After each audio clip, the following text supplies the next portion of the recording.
नमस्कार दोस्तों, स्वागत है आपका प्रयागराज टेन चैनल पर। उत्तराखंड अपर निजी सचिव स्पेशल डिक्टेशन संख्या 40 है। ध्यानपूर्वक लिखिएगा। डिक्टेशन शुरू होगी 5 सेकंड में। चैनल पर नए हैं तो ज़रूर सब्सक्राइब कर लें। Ready, start. भारत एक विशाल राष्ट्र है और यहाँ पर नदियों का जाल सा बिछा है। भारत में 2 प्रकार की नदियाँ हैं।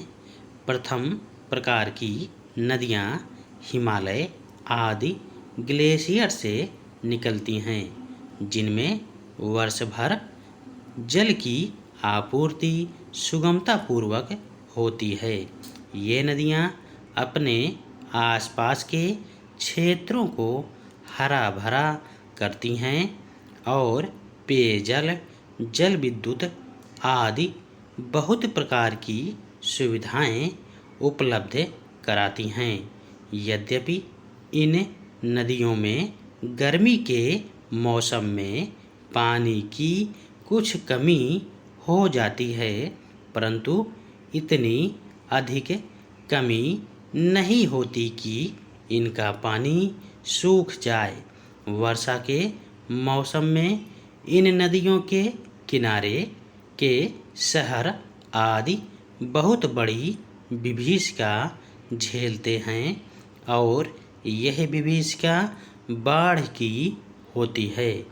बाढ़ के कारण अपार धन जन की हानि होती है।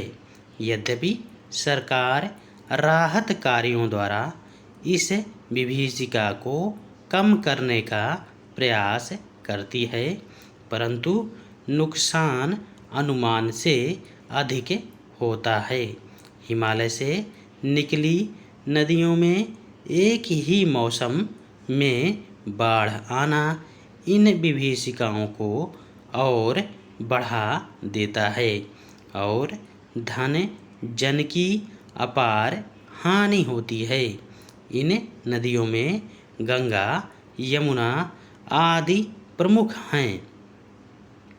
द्वितीय प्रकार की नदियों में प्रायद्वीपीय नदियाँ आती हैं, जिनका उद्गम किसी पहाड़ी प्रदेश से होता है तथा ये मुख्यतः दक्षिण भारत में बहती हैं। इन नदियों में गर्मियों के साथ पानी की बहुत कमी हो जाती है और यही नदियाँ बरसात के समय विशाल स्वरूप को ग्रहण करके अपने आसपास के क्षेत्रों को जलमग्न कर देती हैं तथा फसलों को बर्बाद कर देती हैं। मृदा क्षरण बहुत बड़े पैमाने पर होने के कारण भी क्षति अधिक होती है। प्रायद्वीपीय नदियों में कुछ में नौ परिवहन होता है, लेकिन सीमित मात्रा में। इस प्रकार इन नदियों में पानी बहुत रहता है, लेकिन उसका उपयोग ठीक ढंग से नहीं हो पाता है।